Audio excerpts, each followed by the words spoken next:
ShrinkChicks. Em, how you doing today?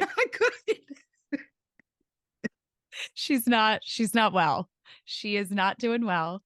We are a little behind on a recording, so we had to get a recording done today. But funny enough, I have 102 fever and I'm very ill.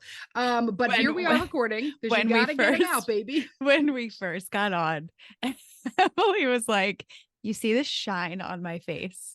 It's not like one of those like glowy things that you put on for makeup. It's just sweat." So if you watch the YouTube of this, and maybe you'll see in the reels online, you'll see you're sweating profusely. It's fine.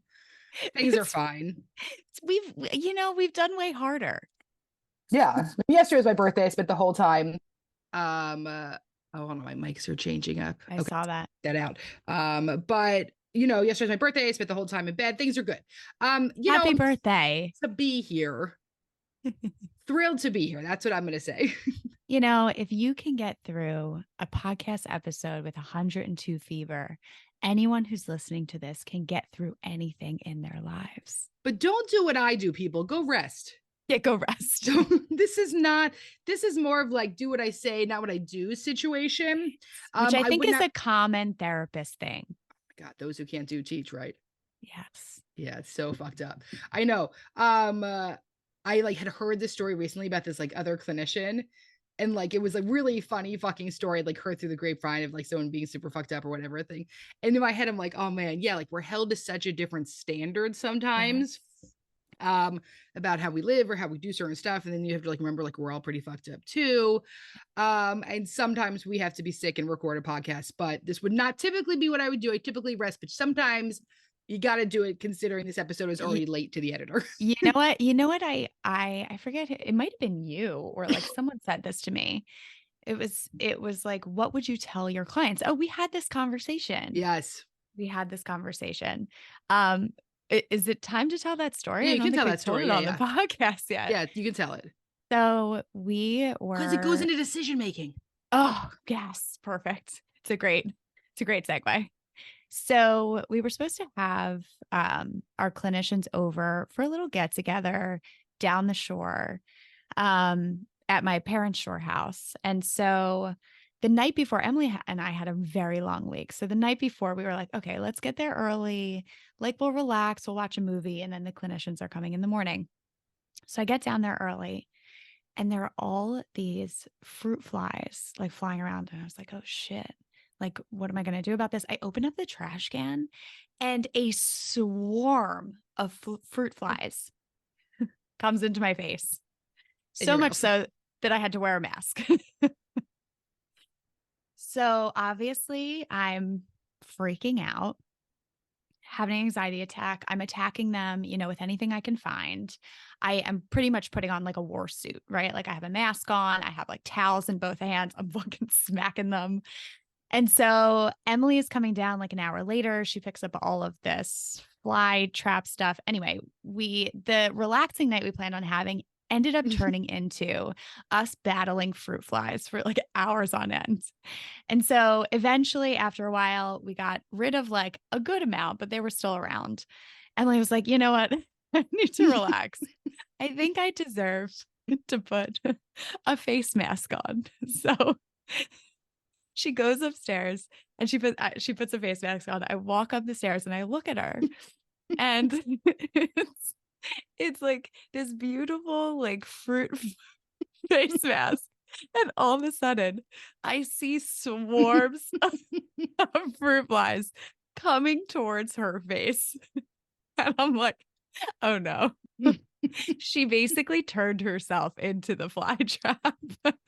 Wait, it literally was it was honey and apricots. It's the worst choice. There was watermelon in it. It was the worst. It was pure sugar exfoliant. It was literally the worst. All organic and very fancy. And I had to take flies. It was off of my face. 60. And here's the thing, right? Like sometimes you're dramatic I love you, but sometimes you're dramatic and, like, something like that, especially when it comes to bugs. Like, when we were in grad Yes, school, I bought you a I bug would vacuum at one point. it was a spider vacuum. I Okay, yeah. hate spiders. So, yeah, so you don't like bugs. So I'm on the phone with Jen, and I'm like, "All right, I'll stop at Lowe's, like, there's no way it's that bad, whatever." I flies all the time because we compost and do fucking everything all natural here. I get to her house, and I'm like, "Oh, no, this is way worse than you even were saying." I didn't know how to explain it. Like, I I was kinda, like, trying. wasn't trusting you, I and then I know. saw it, and I walked into the war zone of and you didn't even mention all the ants that we also then all the I felt ants were like they were discovered. the least of our problems, you know, they don't fly. Yeah, that's true, they weren't in my The fly face. So right. I wipe out his thing, we go sit outside, and I was like, "Listen, we gotta fucking cancel this." I was like, "I can't do this. They're fucking everywhere. It's gonna be a shit It show was with the so food." overwhelming. It was so overwhelming. It was like it was everywhere. And like I mean, we were pouring boiling water down the sinks to kill the eggs. It was a very bad situation. And so we're sitting there, we're like, but how can we cancel? People made this plans around this. We bought all this food. This is planned, blah, blah, blah. We go that thing. And finally I say, what would we say to our clients? And both of us in 1 second was like, we'd fucking tell them to cancel, like, take care of yourself. And so we're like, all right, we're just gonna do it. So at 3 in the morning, after we're done battling flies, we write up this text, we go sleep for like 3.5 hours, We were and like, then "We'll wake up," and we'll wake up and see how it is. We were, like, still on the fence at that yeah, point, and we wake up, and it's still bad, and we're like, "This and doesn't they're make everywhere. sense." I mean, they were all They were upstairs ever by that point yeah, too. yeah, yeah. We were And sleeping with them. yeah, we were sleeping with them. We were, it was getting cozy. I We were was, cuddling. We were spooning. Yeah. cuddling with this And so we just made the decision, and, like, making a decision like that really sucks because 'cause you're Yeah, worried that about was hard. upsetting other people and, like, all the different stuff, and making decisions is incredibly difficult, especially when they affect other people. Yeah, It's one thing if I'm gonna change I had decided to go to the beach for the day by myself and I changed the plans. It's a whole different situation, other people involved, and I think that's one of the reasons that it makes it so difficult to make decisions in general, yeah, and that's what today's episode is really about. yes. And, you know, I think when we talked it through, it really made sense for us. And that's why, we talk about when you are figuring out what decision to make, it's so helpful to talk to a therapist about it because sometimes when you're talking to family members, you're talking to friends, like they have skin in the game, right? And Yeah. um, if you're someone who has learned to manage other people's emotions, then making decisions with other people's input can really affect the decision that you're making. So, the first question that we got for why is making decisions so hard? Why am I always on the fence for everything? This could be part of the reason that, like, maybe you aren't indecisive. And so many people are so hard on themselves about being indecisive that maybe it is just hard for you to make a decision because you learned that it was your responsibility to manage other people's emotions and reactions around those decisions. And that is why it's so hard for you. I think it's, we got so many questions about regret. Will I Yes. regret this later? How do I cope with the fear of regret? Like so many different versions of this. And I think that's part of it, right? Like we're so worried about feeling regret. I guess the question is that like, so what if you do? Yeah. Right? Like what do you feel like regret says about you? I know. I feel like it is like this very Pinterest, Hobby Lobby sign thing of like live your life with no regrets. But like, listen, Possible. I regret what I like. I regret not recording this fucking episode last week when I wouldn't be sick. Listen, like, Can't and live now like you're all that. hearing my voice like this. Everyone's regretting it. Everyone's regretting that decision I made. Every- Everyone has similar regrets. So like everyone can really empathize with Season one us. was bad audio. Season 1 million is fuck. Emily sounds horrible. But so right, so you regret things, like Yeah. you will regret certain things in life. Does that mean that you self-sacrifice and shame Right. yourself over it, right? What do you do with those emotions? Hey, maybe I wish I chose differently, or maybe I wouldn't do this exactly the same way again. Okay, great. but what do you do with it now? And it also brings up concept we've talked about many, many times before, which is radical acceptance. Yes. And I think here's the thing about that term live life with no regrets is that I think if we think about it, right, that that also can mean that when you do something that you wish you hadn't done or you had changed, that it's something that you learn from. So I think that when we think about regretting something, we think about in the sense of, oh, well, that means I wish I hadn't done it. When you can radically accept the fact that you made a choice that didn't work out for you, and you can learn from that choice. And so that's, I think, a big piece of this is that we're so fearful of making the wrong decision. And so because we're so fearful of making the wrong decision, we get stuck in this paralysis of, I'm just not going to make a decision at all. But the only way to learn and the only way to grow is to make the wrong decision. The only way to know that it's the wrong decision is to make it Mhm. and is to realize that it was the wrong decision. And when we deny ourselves the ability to make that decision, we're also saying that I will not have the capacity to deal with this or to manage my emotion that comes along with this if I make a decision that's not right for me. Yeah. When really you do have the capacity to get through that. You do have the capacity to cope with that. You can surround yourself with support if you make a decision that isn't right for you. And so it's not necessarily about making the wrong decision. It's about what are you going to do if you make a decision that isn't right for you. And that can come with part of the planning, right? I think that's how we can move towards making a decision is to say, okay, if I make a decision and it's not right for me, then how am I going to cope with this? What is this going to look like? Let's play this out. And in doing that, you're affording yourself the ability to say, oh, I actually can manage this. I am resilient. I can get through this. I can have 102 fever and still record a podcast. You know that you can get through it and you can look back at all of the times before where you have maybe been in a situation that wasn't right for you or made a decision that wasn't right for you and look at how you got through that. And maybe you didn't anticipate that, but you moved through it, you worked through it, and you found support along the way. There's a lot of conversation around the right decision, saying this Yes. term right decision. And something we talked about before, but I want to bring up again is that sometimes the right decision and the smart decision aren't the same ones.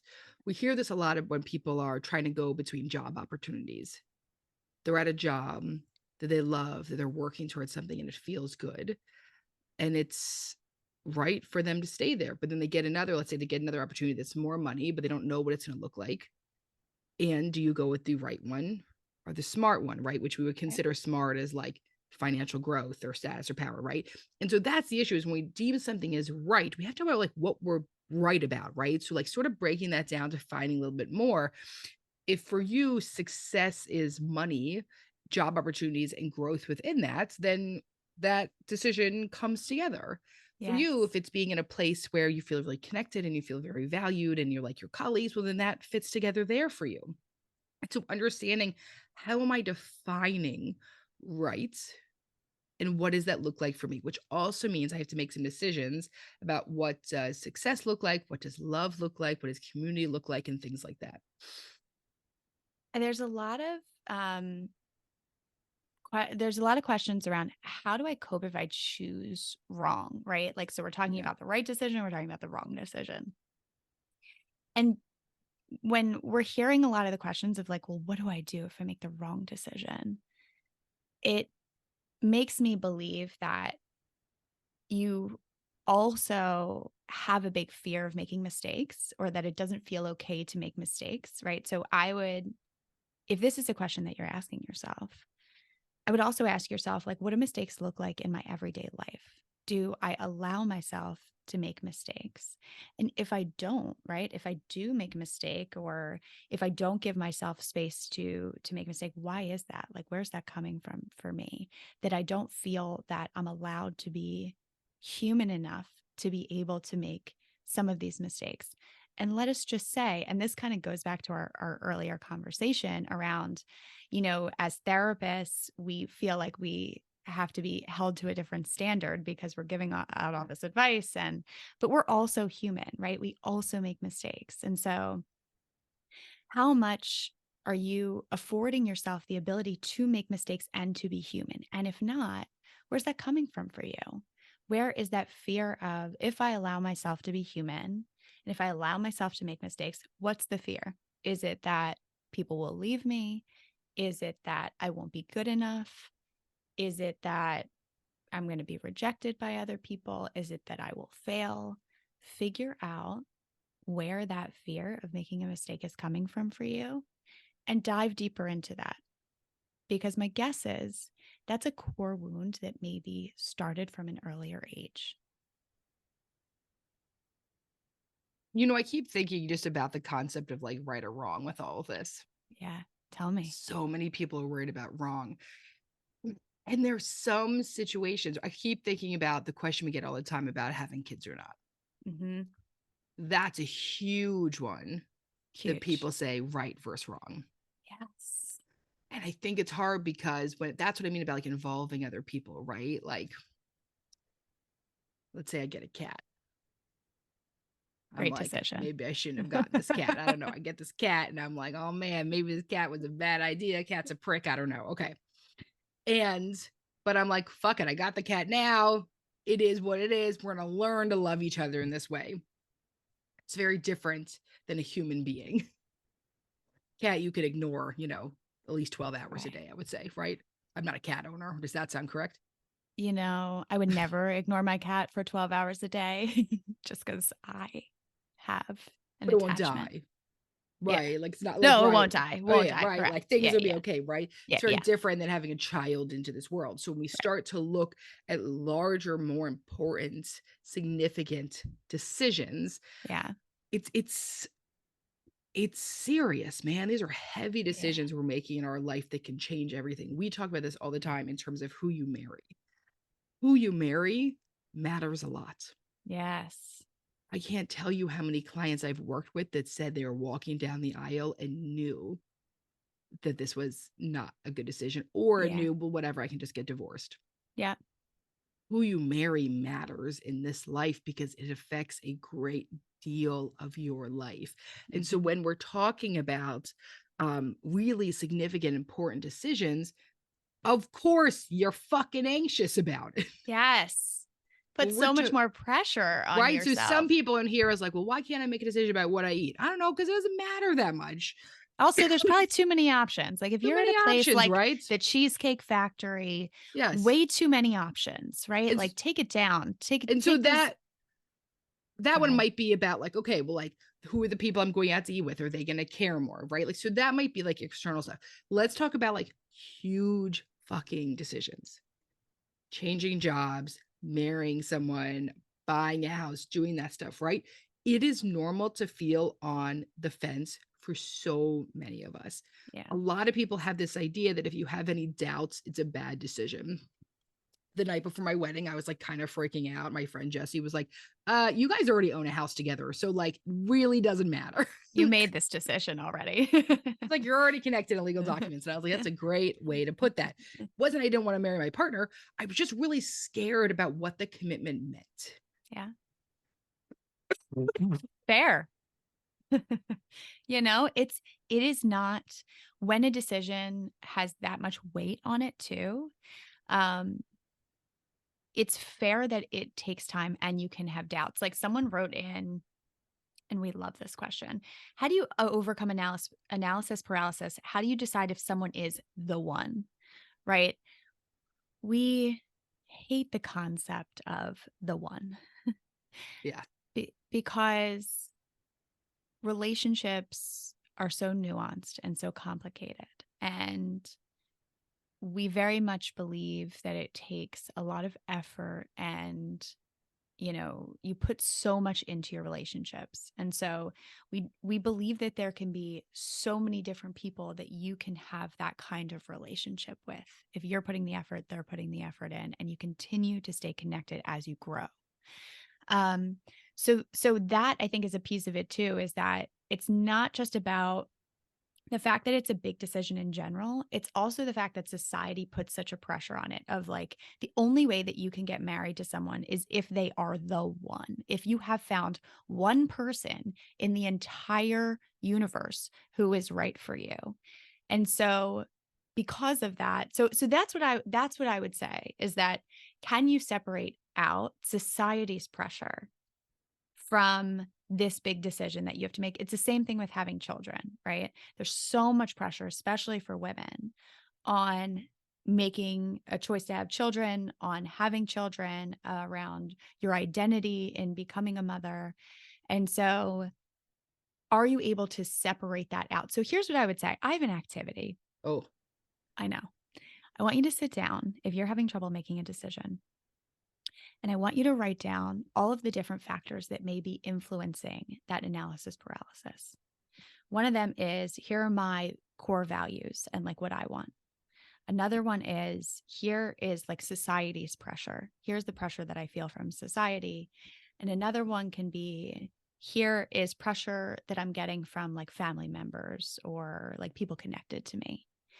And I want you to write out where that paralysis is coming from. And it may be different in each column because I think it's important when it's just stuck in your head and it's all internal to be able to externalize it and say, how can we separate out the reasons why this is really hard for me?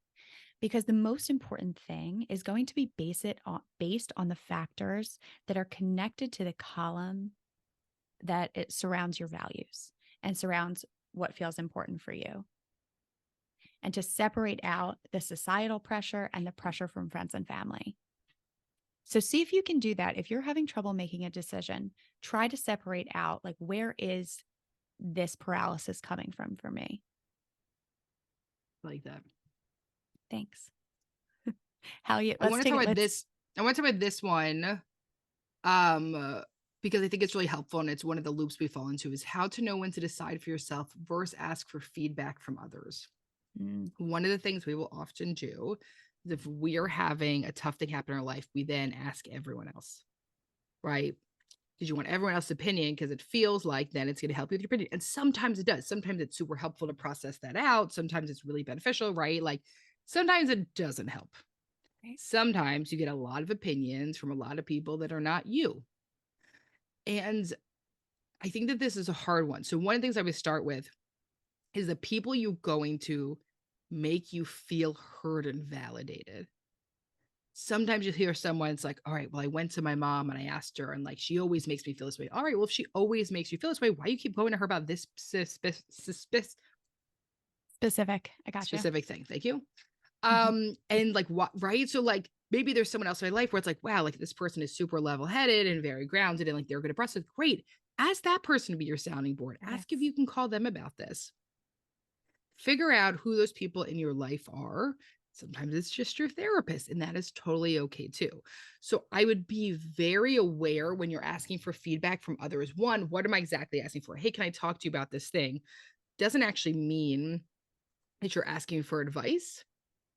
And so if you are not asking for advice, if you're looking for somebody to just support you, you need to be specific about that beforehand. I want to talk about this thing just so I can be heard and validated. I'm not looking for a solution. Let people know beforehand because they don't know what you're looking for. Yeah. And then all of a sudden, you're feeling dismissed or minimized when they're trying to be helpful. And don't forget something that my mentor has told me many times is that helping is the happy side of control. So if you're going through something really overwhelming and scary in your life, and you go to somebody who loves you and is worried and wants to take care of you, they might try to help you as a way of controlling the situation so you don't end up hurt. Yes. It doesn't mean it's on purpose. It doesn't mean it's conscious, but it's one of the things we do. And this is also when love gets in the way. When love Beautiful. gets in the way, of our job, right? So like, let's say you have this amazing job offer you want to take, but you love your coworkers. Sometimes love gets in the way, and it's not something to be ignored, but it's something to be acknowledged when you're doing decision making. Mm. Oof. Let me ask you a question, Em. First of all, how are you feeling? I feel good. I like that I can see your cat's butthole in the back of this video, so Of that's nice for course. me. That's it always honestly, I feel like that's really helpful when you have a fever. Yeah, it's great. I love a cat butthole. Also, I just so everyone asked her knows, if she if would you make watch an the YouTube appearance. video, you can watch me put myself on mute and then hawk up an actual huge loogie. Yes. Somebody Beautiful. edit that shit out. That's the issue with being on YouTube. um, okay, and then my other question was gonna be, what do you do when you struggle to make a decision? Well, you know me. For many years, I was the let me talk to everyone person. Yep. Didn't really work out that well. Sometimes it was helpful, Yeah. but mainly what I was doing was trying to diffuse my anxiety onto or with other people as a way to mitigate damages. It's not really that helpful. Mhm. For me, I have my therapist I feel really safe with. I can talk things through with them. I can go to you. I have a few other people that are super, super fucking level headed. But for the most part, I have to be quiet because I got a lot of fucking noise, man. I could talk, I could process all day. So for me, I have to write it out. Um, and I have to be quiet a little bit. And that's how I can make big decisions. Yeah. I'm the same way. Yeah. Big But you've always shocker. been that way. I've Sometimes you always should been. talk more, no? Yeah, I mean, probably. 100%. Yeah, yeah, like, I get really stuck. I think in general, whether it's talking, I just have to externalize it. Yeah. And that's why I talked about writing it down, whether it's talking or writing it down, that when it gets too jumbled in your own brain, it makes it much harder to be able to move forward with a decision, and it makes Yeah. it much easier to feel paralyzed in decision making. Mm-hmm. But I have to move slow. I move very slow, especially when it's a big decision, Yeah. because there is so much pressure around it. And I have to really weigh out, what will this look like?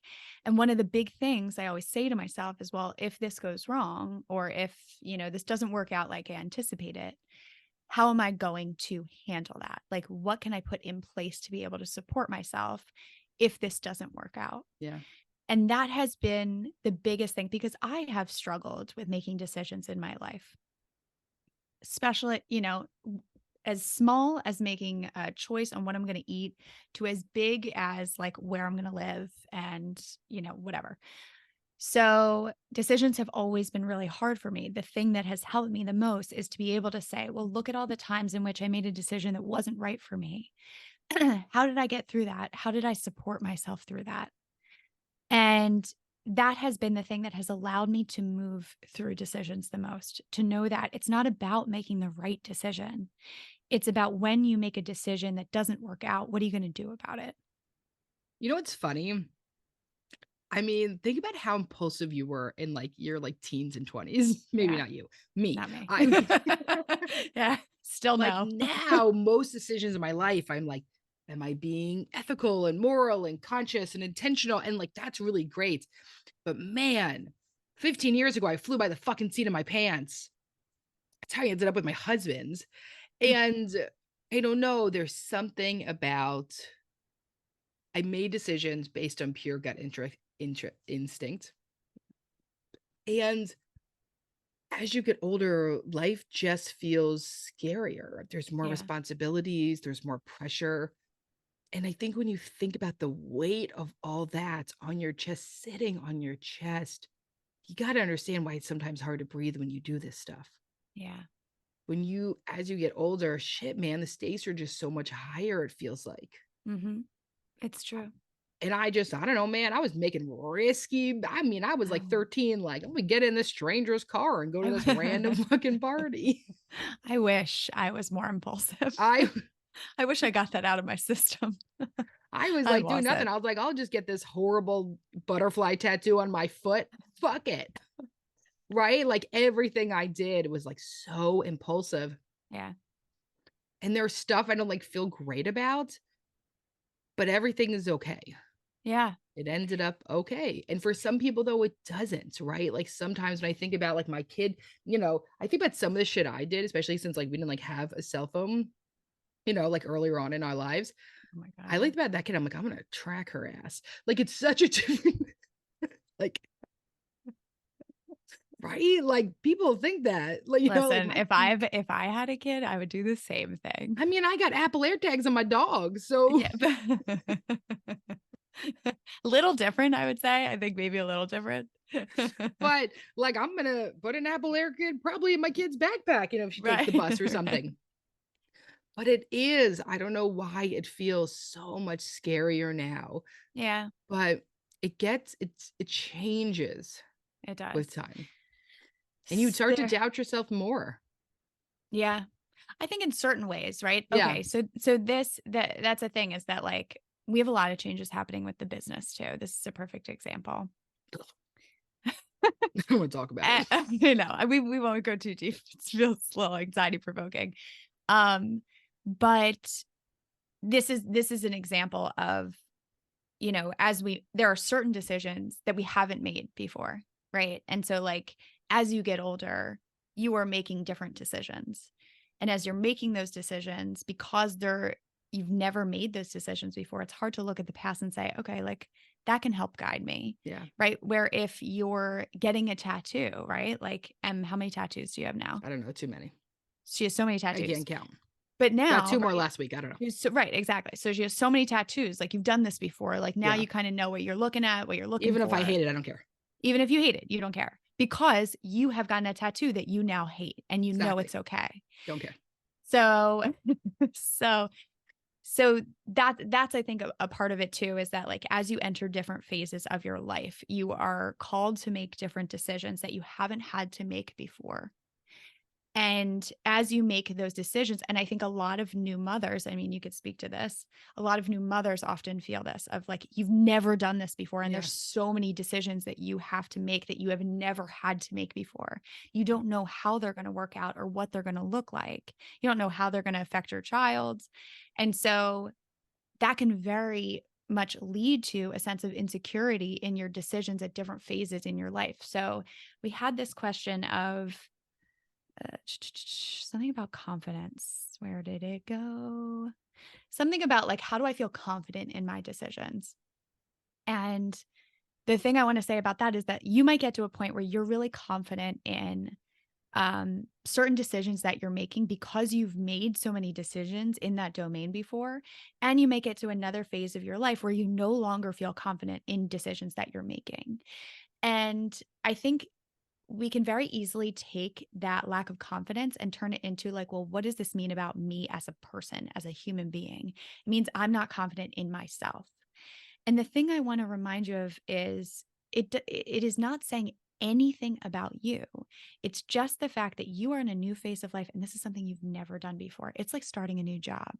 When you are starting a new job, it's so easy to feel insecure and to not feel settled in what you're doing because you've never done it before, even if you are in the same role but at a different place.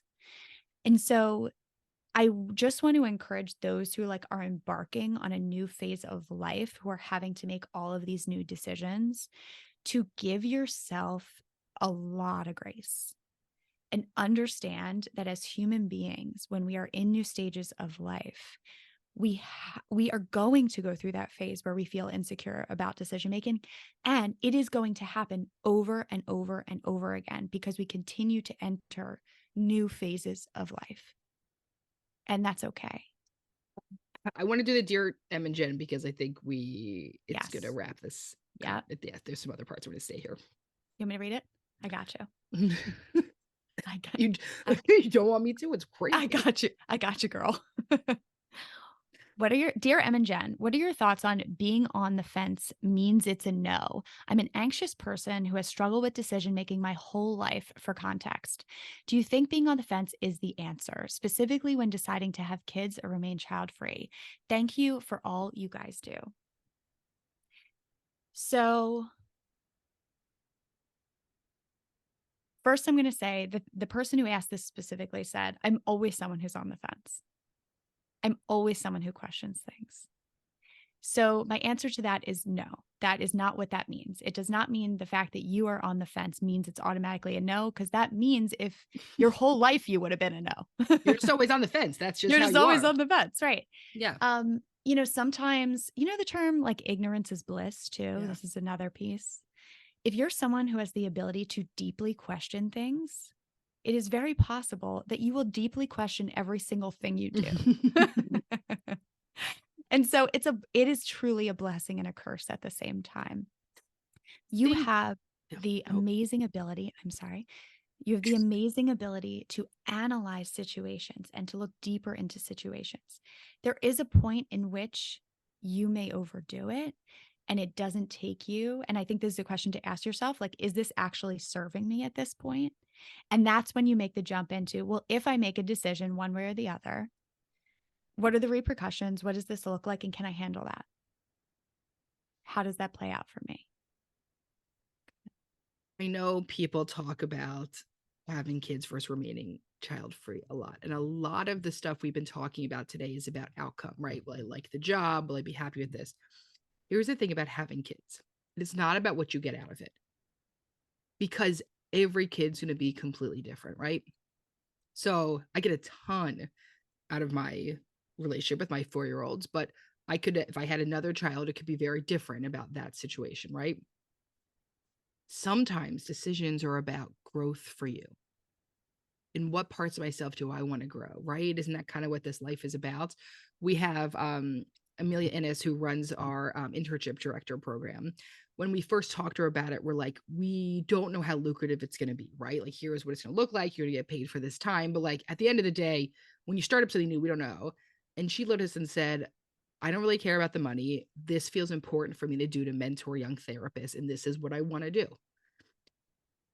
And there's something really magnificent about an answer like that. The ability to say, this is about personal growth for me too. And I think that sometimes what we should say is that, like, even if there was another decision I didn't make, that I have some feelings about remorse or regret or any of those things, what are the ways the decision you made are growing you and challenging you and turning into who you want to be in this world? Ah, guys, even with 102 fever, she's dropping bombs left and right. So that is our episode for today. Thank you so much for listening. If you think this will be helpful for a friend who has trouble making decisions, send it their way. Don't forget to rate, review, subscribe, and follow on Apple Podcasts. If you are looking for a therapist, we have some incredible therapists at the therapy group. You can visit us at thetherapygroup.com. If you want to fill out a contact form, you go to our contact page. We can set you up with our therapist. We have physical locations in Philadelphia and our new beautiful office in Westchester, Pennsylvania, and we are serving most states around the US. Thank you for listening. Did I miss anything? I know you usually do the outro. Thank you for listening. We love you. And don't forget to grow yourself. You got to know yourself. We'll see you next week.